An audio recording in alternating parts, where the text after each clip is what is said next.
नमस्कार। सातै प्रदेशको ताजा खबरहरूको सङ्गालो प्रदेश समाचारमा यहाँहरूलाई स्वागत छ। म इलिना केसी र साङ्केतिक भाषामा हुनुहुन्छ प्रकाश महर्जन। प्रदेश समाचार सुरु गरौँ अहिलेसम्मका मुख्य समाचारबाट।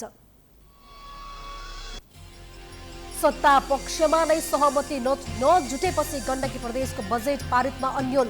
गठबन्धनभित्र मनमुटाव बढेपछि सदन समेत सुचारू हुन सकेन। वर्षा सुरु भएसँगै झापाको कन्काई नदी छेउका बासिन्दाहरू जोखिममा। नदीको बहाव बढेर जमिन कटान सुरु गरेपछि स्थानीय त्रसित। मध्य प्रदेशको कृषि तथा सहकारी मन्त्रालयमा जसपाको नेतृत्वमा किसानहरूको धरना। मल बिउ समयमा उपलब्ध गराउनु पर्ने लगायतका 5 मुद्दे माग। र मर्मत र संरक्षणको अभावमा बाराको करैया स्थित श्री तीनचन्द्र मापी भत्कने खतरा। जीर्ण भवनमा जोखिम मलेर विद्यार्थीहरू पढ्न बाध्य।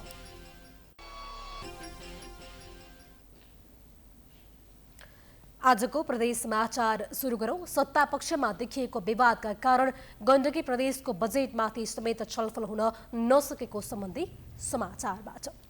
सत्ता पक्षको विवादका कारण गण्डकी प्रदेशको बजेटमाथि छलफल हुन सकेको छैन। असार 1 गते बजेट ल्याएका अन्य प्रदेशले बजेट पास गरिसक्दा समेत गण्डकी प्रदेशको बजेटमा छलफल हुन नसकेको छैन। गठबन्धन सरकारको मनमुटावका हालसम्म पनि सदन सुचारू भएको छैन, जसको असर गण्डकी प्रदेशको अर्थ तथा विकास समितिमा पनि परेको छ। समितिका सभापति दीपक कोइरालाले बिहिबारका लागि डाकेको बैठकमा समितिका कुनै पनि सदस्य सहभागी भएनन्। समितिका सभापति बाहेक सांसद र मन्त्रीहरू नआएपछि बैठक स्थगित भएको छ। समितिमा 6 जना मन्त्री, 6 जना एमालेका सांसद र 2 जना माओवादी सांसद रहेका छन्, तर बैठकमा कोही पनि आएनन्। 1 बजेका लागि डाकिएको बैठकमा 2 बजेसम्म सदस्यहरू नआएपछि स्थगित गरिएको सभापति कोइरालाले जानकारी दिए।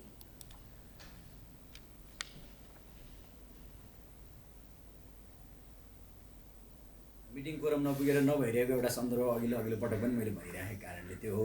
तर मेरो अन्तिममा पनि फेरि के आग्रह छ भने छिटोभन्दा छिटो बजेटका बारे बजेटलाई संसदमा पेश भइसकेको बजेटलाई को छलफलको प्रक्रियालाई चाहिँ सरकारले अर्थ मन्त्रालयले सरकारले यसलाई चाहिँ छिटोभन्दा छिटो अगाडि बढाओस् भन्ने समितिको तर्फबाट मेरो आग्रह।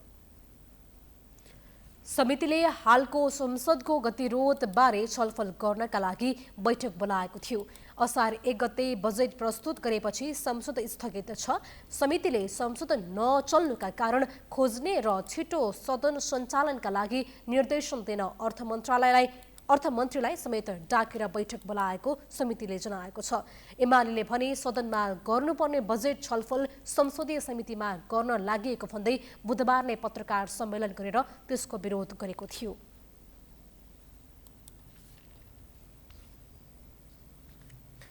अब लागौ झापाको कन्काई नदीमा पानीको बहाव बढेसँगै तटीय क्षेत्रका स्थानीय त्रसित भएको सम्बन्धी समाचारतर्फ। वर्षा सुरु भएसँगै झापाको कन्काई नदी छेउका बासिन्दाहरू जोखिममा पर्ने गरेका छन्। कन्काई नदीमा पानीको बहाव बढेसँगै तटीय क्षेत्रमा बस्दै आएका स्थानीय रातभर निदाउन नसक्ने भएका छन्। नदीको बहाव बढेर जमिन कटान सुरु गरेपछि उनीहरू चिन्तित बनेका छन्। एक रिपोर्ट। नदीमा पानीको बहाव बढेसँगै झापाको कन्काई नदी छेउमा बस्दै आएका स्थानीयहरू चिन्तित छन्। कन्काई माइफुलदेखि दक्षिण भेगमा बस्दै आएका 300 घर परिवार खोलामा पानीको बहाव बिहानदेखि हेरेर बस्ने गर्छन्। हिउँदको समयमा अवैध रूपमा अवैज्ञानिक तरिकाले नदीजन्य वस्तु उत्खनन गर्ने गरेका कारण हरेक वर्ष नदीले आफ्नो धार परिवर्तन गर्ने गर्छ, जसका कारण खोला आसपासमा बसेका बस्तीहरू उच्च जोखिममा पर्ने गरेका छन्। स्थानीयले खोला छेकबारका लागि सरकारसँग आग्रह गर्दा समेत कुनै सुनवाई नभएको स्थानीयको गुनासो छ। चुनावको समयमा मात्र भोट माग्न आउने तर समस्या परेको बेला जनप्रतिनिधिहरूले नाकमुख नदेखाएको भन्दै स्थानीय आक्रोशित भएका छन्। हामीलाई त अब यहाँ सबैभन्दा फर्स्टमा तटबन्धन भइदिएदेखि हुन्थ्यो भन्ने भइरहेछ होइन। अब राति र माछा बाढी आएर हामीलाई राति नि लगिदिनु भने के गर्नु होइन। त्यसमा उयो गरेर केही सुविधा भएदेखि हामीलाई गरिदिएदेखि हुन्थ्यो भन्ने। अब हामी के गरेर खानु, न बस्न गाँस्न केही हुन्छ। अब न सरकारले राहत दिन सक्छ रात दिने कुरो गरेर चाहिँ जान्छ, आज आश्वासन दिन्छ, भोलि दिँदैन। अनि हर किसिमको हामीलाई विविध पीडित भएर हामी अहिले रहनु परेको छ। बरु लैजाओस्। नदी आसपासको जमिन उर्वर भएका कारण पनि खेतीका लागि त्यस क्षेत्रमा किसानहरू बसोबास गर्दै आएका छन्। वर्षौंदेखि बसोबास गर्दै आएका स्थानीयहरूले घरधुरी कर समेत तिर्ने गरेका छन्। जग्गाको लालपूर्जा बिनै जग्गा दलालीहरूले जग्गा बिक्री गरेर बस्ती बसाएको भन्दै त्यस क्षेत्रमा नगरपालिकाले बजेट समेत पारेको छैन। बजेट विनियोजनमा पक्षपात गरेको भन्दै स्थानीयले गुनासो गरेका छन्। यहाँ अब हामीहरूलाई त अलिकति केही तटबन्धन गरिदिए भोलि गएर हामीहरूलाई घर जग्गा असर नपरे राम्रो हुन्थ्यो नि। अब हामी त्यहाँ गरिब दुखीको बसेर खाएको, हामीले फ्रीमा आएर ओगटेर बसेको ठाउँ पनि होइन। किन्ने त बेच्ने भनेको तिनै अब नेताका मान्छे नि होला, नेतै होला, जे हुन् हामीले तिनैवटा किनेको होइन। हामीले सस्तो भेट्यौँ त्यतिखेर, नपाउँदाखेरि आएर किनेर बस्यौँ। यो यसरी वन कटान गर्दै गयो भने यहाँबाट पूर्व 100 मिटर बाटो भेट्ने 100 मिटर छ। त्यो भेट्ने बित्तिकै सुरुङ्गाको अवस्था नाजुक हुन्छ। सुरुङ्गा चाहिँ भोलि बाढ पीडित क्षेत्र घोषणा गर्ने अवस्थामा पुग्छ। त्यसकारण यसलाई बेलैमा सबैले ध्यान दिएर यसलाई रोकथाम गर्नुपर्ने अवस्था छ। विकासको नाममा सरकारले पनि बजेट शहरी क्षेत्र केन्द्रित गर्ने गरेको उनीहरूको गुनासो छ। नीति तथा बजेटको बाँडफाँड गर्दा खोलाको तटबन्धनमा खर्च कम गर्ने गरेका कारण स्थानीय हरेक वर्ष मारमा पर्दै आएका छन्। हरेक पटक निर्वाचनमा भोट बैंकको रूपमा प्रयोग हुँदै आएका कन्काई नदी किनारमा बसोबास गर्दै आएका स्थानीयको समस्या स्थायी रूपमा समाधान हुन जरुरी छ। वर्षायामसँगै अहिले झापामा बाढीको समस्या निकै बढ्दै गएको छ। यो कन्काई पुलको नजिकै रहेका यहाँका 300 घर परिवार अहिले राति सुत्न सकिरहेको अवस्था छैन। कति बेला बाढीले बगाएर लाने हो, उहाँहरूलाई चिन्ता परिरहेको छ। यो अवस्थामा बोट बिरुवा लगाउनेदेखि लिएर तटबन्ध गर्न यहाँ छिटोभन्दा छिटो जरुरी छ। प्राइम टेलिभिजनका लागि विजय बराल, झापा। प्रदेश समाचारमा पालो भएको छ विश्रामको।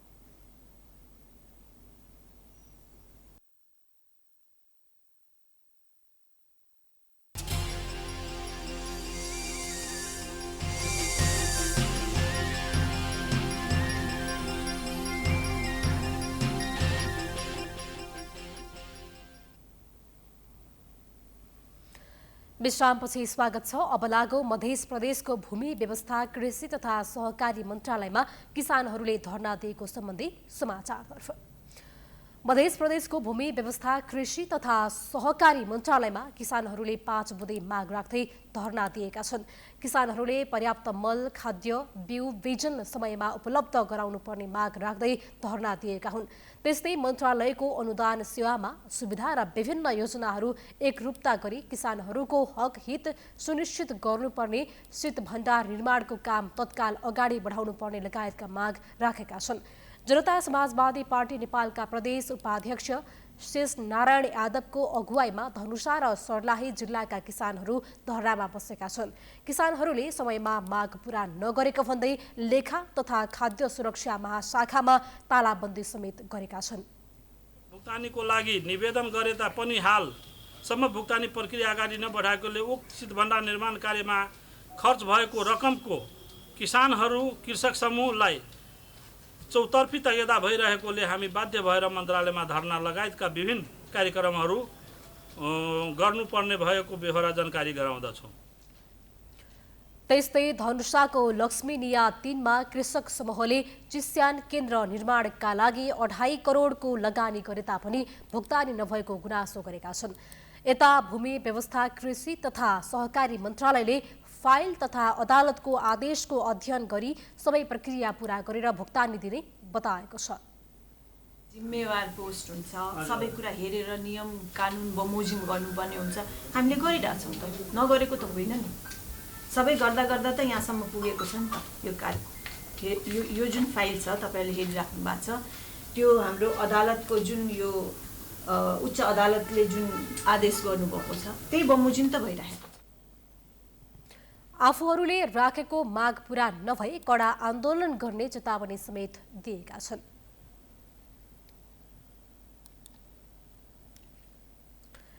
अब लागौ लुम्बिनी प्रदेश सरकारले सिकल सेल रोगको स्थायी समाधानका लागि कार्यक्रम सञ्चालन गर्ने सम्बन्धी समाचारतर्फ। लुम्बिनी प्रदेश सरकारले सिकल सेल रोगको स्थायी समाधान गर्ने गरी कार्यक्रम सञ्चालन गर्ने जनाएको छ। लुम्बिनी प्रदेशको स्वास्थ्य जनसङ्ख्या तथा परिवार कल्याण मन्त्रालयले पत्रकार सम्मेलनको आयोजना गरी सिकल सेल रोगको निवारणको लागि आगामी आर्थिक वर्षको लागि 2 करोड बजेट विनियोजन गरिएको जनाएको छ। विशेष गरी थारू समुदायमा देखिने सिकल सेल रोग जनस्वास्थ्य समस्याका रूपमा रहेको प्रदेश सरकारको भनाइ छ। रोगको स्थायी समाधानका लागि कार्यक्रम लागू गर्न लागि स्वास्थ्य जनसङ्ख्या तथा परिवार कल्याण मन्त्री इन्द्रजित थारूले बताए। विशिष्ट केसको रूपमा चाहिँ समाधान खोजिरहेका छ, तर यो जनस्वास्थ्य समस्याको रूपमा लिइसक्यो र त्यसको आधारमा यसको समाधान खोजिनुपर्छ भनेर अहिले पनि सङ्घ सरकारले बुझिन सकेको अवस्था छ। त्यसले गर्दाखेरि लुम्बिनी प्रदेशको तर्फबाट हामीले लुम्बिनी प्रदेशमा यो जनस्वास्थ्य समस्याकै रूपमा छ र त्यसकै आधारमा यसको समाधान खोजिनुपर्छ। रोग निवारणका लागि बच्चा जन्मिने बित्तिकै सिकल सेल भए नभएको परीक्षण गरिने र भएमा आवश्यक उपचारको व्यवस्था गरिने प्रदेश सरकारले जनाएको छ। लुम्बिनी प्रदेशको तराईका 6 जिल्लाका 8वटा सरकारी अस्पतालमा सिकल सेल तथा थालेसिमिया रोगको उपचारका लागि परामर्श केन्द्र समेत स्थापना भएको मन्त्री थारूले बताएका छन्।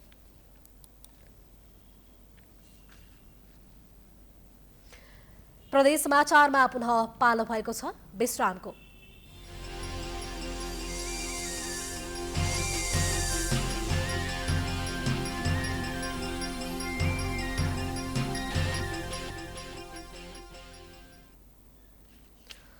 विश्रामपछि पुनः स्वागत छ। अबको क्रममा बाराको कलैया स्थित सूर्य 3 चन्द्र माध्यमिक विद्यालयको भवन जीर्ण बनेको सम्बन्धी समाचार।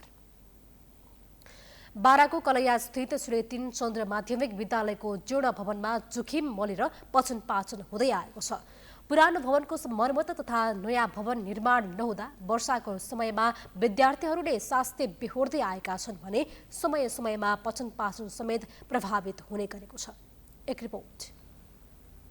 बाराको कलैया उपमहानगरपालिका 1 स्थित श्री 3 चन्द्र माध्यमिक विद्यालय बाराको सबैभन्दा पुरानो माध्यमिक विद्यालय हो। विक्रम सम्वत 1984 मा श्री 3 चन्द्र शमशेरको पालामा विद्यालयको स्थापना भएको हो। 2 तले भवनमा 16वटा कोठा रहेका छन्। अहिले भवन निर्माण भएको 90 वर्ष पुगेको छ। 90 वर्ष पुरानो भवनमा अहिले पनि जोखिम मोलेर विद्यार्थीहरू पढ्न बाध्य छन्। यो स्कुलमा कहिले पानी परिरहेछ भने त्यो पानी टुकटुक चुन थाल्छ अनि विद्यालयको झाल ढोका अनि टुट्टो फाटेको छ, भत्केको छ। टोयलेटको व्यवस्था नराम्रो छ अनि टोयलेटमा कहिले ढोका छैन त टोयलेट भत्केको छ। विद्यालयको भवन ठाउँ ठाउँमा चर्किएको छ भने छत फुटेको छ। त्यस्तै झ्याल ढोका भाँचिएका छन्। जीर्ण भवनमा जोखिम मोलेर विद्यार्थीहरू पढ्न बाध्य छन्।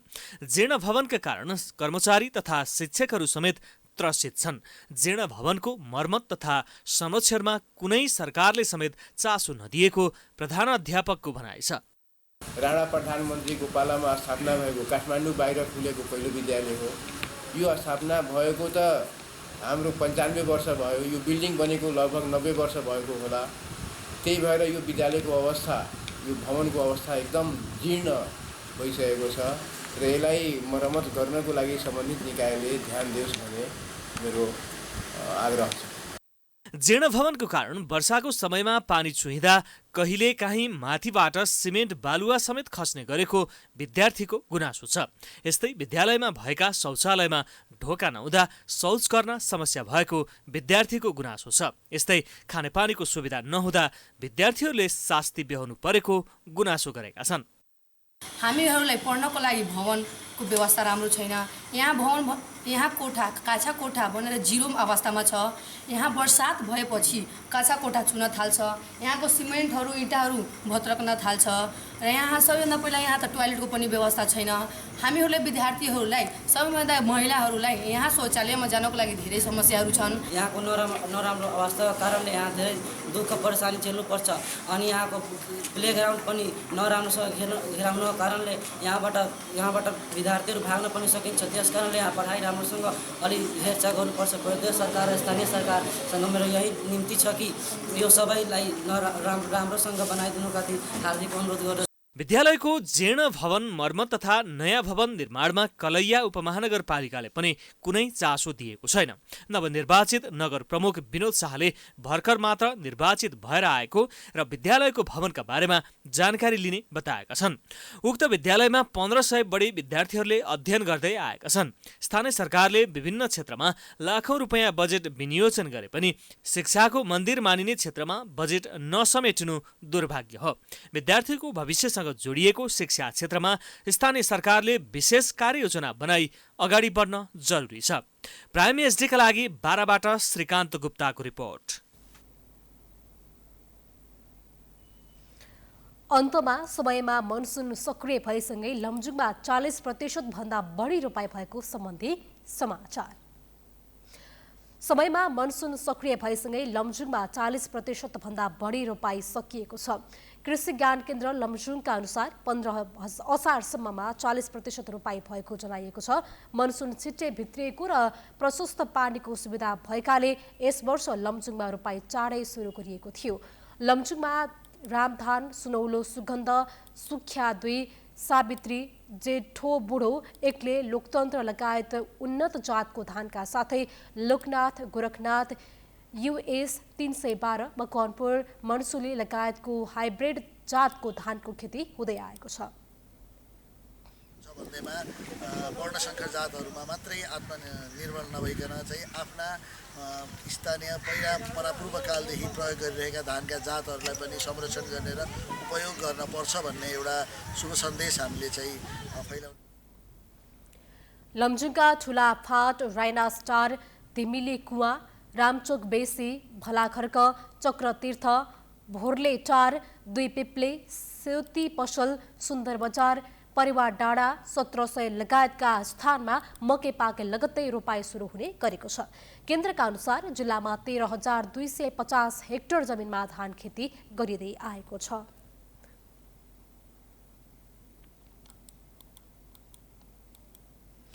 यो सँगै हामी प्रदेश समाचारको अन्त्यमा आइपुगेका छौं। जाँदा जाँदै प्रमुख समाचार पुनः एकपटक।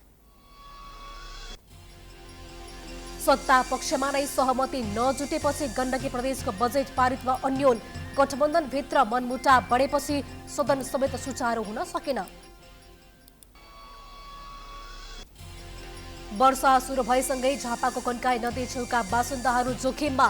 नदीको बहाव बढेर जमिन कचान सुरु गरेपछि स्थानीय त्रसित।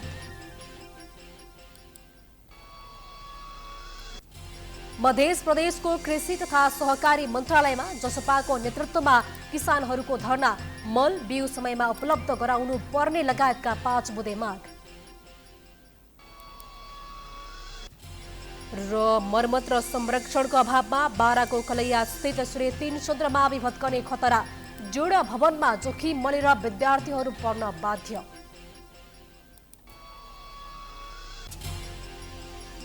प्रदेश समाचार अहिलेलाई सकियो। हेर्दै गर्नुहोला प्राइम टाइम्स HD। नमस्कार।